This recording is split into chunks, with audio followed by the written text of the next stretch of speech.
नमस्कार, मैं मनीष आप सभी का फिर से स्वागत करता हूं अपने YouTube चैनल मनीष एस्ट्रोलॉजी में। आज बात करते हैं वैवाहिक जीवन के कुछ असफल होने के कारण। भारतीय समाज में विवाह को सबसे पवित्र माना जाता है। विवाह का एक संस्कार है। चाहे पुरुष हो या महिला, हर कोई सुखी वैवाहिक जीवन की चाहत रखता है। लेकिन आज के समय पर गौर करें तो पता चलता है कि कई शादियां असफल हो जाती हैं। ये शादियां असफल होती हैं भले ही दोनों साझेदारों की कुंडलियां ठीक से मेल खा चुकी हों। हम कुंडलियां मिलाने जाते हैं विवाह से पहले, मेल मिल रहे हों फिर भी शादियां असफल होती हमें दिखती हैं। इस वीडियो में हम कुंडली में उन योगों पर गौर करेंगे जो संकेत देते हैं कि व्यक्ति का वैवाहिक जीवन अशांत हो सकता है, और फिर कुछ और ज्योतिषी नियमों का उपयोग करके यह पुष्टि की जाती है कि वह अपने साथी से अलग, सेपरेशन या तलाक लेगा या नहीं। तो शुरुआत करते हैं उन योगों से। किसी स्त्री के पति के बारे में भविष्यवाणी करते समय सूर्य और मंगल ग्रह को स्टडी करना चाहिए, ऐसा नाड़ी में लिखा हुआ है। सूर्य से उसकी आयु देखी जाती है, पति की शिक्षा देखी जाती है, स्थिति देखी जाती है, दिशा किस डायरेक्शन से आएगा, और स्त्री को मिलने वाले प्रेम का अनुमान लगाया जाता है। मंगल से पति की पावर, शक्ति, ऊर्जा, उत्साह, सम्मान, प्रोफेशन, उन्नति आदि के बारे में अनुमान लगाया जाना चाहिए। यदि सूर्य शनि से पीड़ित हो तो पति पत्नी से उम्र में बड़ा, निर्बल, रोगी तथा क्रूर स्वभाव का हो सकता है, ऐसा नाड़ी ग्रंथों में कुछ जगह लिखा देखा गया है। लेकिन मेरी ऑब्जर्वेशन अलग है थोड़ी इससे। ऐसे में शादी में देरी होती दिखती है। विवाह के समय लड़की का पिता गरीब होता है, लड़की के फादर, या उसकी मृत्यु के बाद विवाह होता है लड़की का। लेकिन पति जवान होता है, ज्यादा गैप नहीं आता है और अपनी पत्नी से प्यार भी करता है।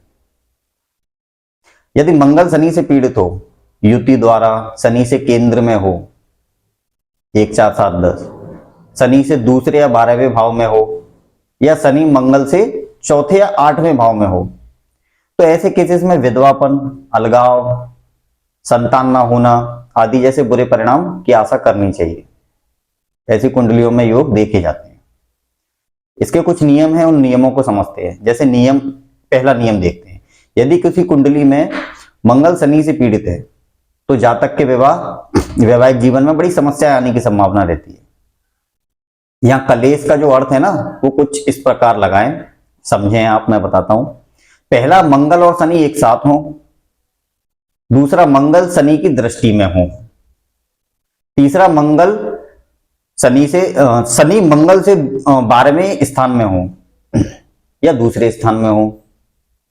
मैं फिर से बोलूंगा, तीसरा, शनि मंगल से दूसरे या 12वें स्थान में हो। चौथा जो नियम इसमें आप लगाएंगे वो देखेंगे, मंगल शनि से चौथे, छठे या 8वें स्थान पर हो। तो पहली बात यह है कि एक ज्योतिषी यह जांच करेगा कि क्या शनि और मंगल के बीच किसी प्रकार का संबंध है, जैसा कि मैंने बताया। यदि कोई रिश्ता है तो जातक का वैवाहिक जीवन दुख में हो सकता है, तलाक होगा या सेपरेशन। हम जन्म के 2 पहलुओं की जांच करेंगे।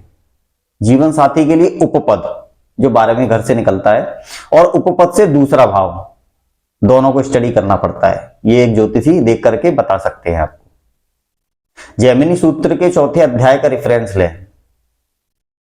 सूत्र 2, यदि उपपद या उससे दूसरे पर पाप ग्रह की दृष्टि, युति या स्थिति हो तो जातक सन्यासी होता है, उसके अंदर ऐसी टेंडेंसी आती है, या उसकी पत्नी की मृत्यु हो जाती है जल्दी। सूत्र 5 उसी अध्याय में देखिए, यदि कोई नीच ग्रह उपपद में या उससे दूसरे स्थान पर स्थित हो तो जातक अपनी पत्नी को खो देता है। कंडीशन कोई भी अप्लाई हो उसमें, वो आपकी निजी पत्रिका पर निर्भर करती है। ठीक है। उसी अध्याय में सूत्र 12 देखिए, यदि शनि और राहु उपपद या उससे दूसरे स्थान को प्रभावित करते हैं तो जातक लोक अपवाद के कारण अपनी पत्नी को छोड़ देता है, बहुत संभावना रहती है ऐसी। सूत्र 13 उसी में आप देखेंगे तो पता चलता है, यदि उपपद या उससे दूसरे स्थान पर शुक्र, केतु या उनकी दृष्टि हो तो जातक की पत्नी ल्यूकोरिया से पीड़ित होती है। तो इस प्रकार हम यह निष्कर्ष निकाल सकते हैं कि जीवन साथी के कल्याण के लिए उपपद और उससे दूसरे भाव का अध्ययन किया जाना चाहिए। इस प्रकार दूसरा कदम जैमिनी उपपद की जांच करना होगा। हम उपपद की गणना के लिए लगन से 12वें स्वामी पर विचार करते हैं और उपपद से दूसरे घर की जांच भी करनी पड़ती है ऐसे केसेस में, क्योंकि वो उपपद से उसके परिवार को दर्शाता है। तो जीवन साथी का जो हम पूरा केसेस जो स्टडी करते हैं वो उपपद से करते हैं 12वें स्थान से, क्योंकि सप्तम भाव से जब वो 12वें भाव को हम देखते हैं तो सप्तम का प्रारब्ध स्थान बनता है वो, तो सप्तम स्थान सभी जानते हैं। ठीक है, तो उम्मीद करता हूं आपको जैमिनी के ये नियम पसंद आए होंगे। तो इसी के साथ आज्ञा चाहूंगा, मिलते हैं अगले वीडियो में। प्लीज वीडियो को लाइक करें, चैनल को सब्सक्राइब करें और मुझे कमेंट में बताएं आप किस तरह के वीडियो पसंद करना चाहेंगे। मैं उसी तरह के वीडियो लेकर आऊंगा। धन्यवाद, नमस्कार।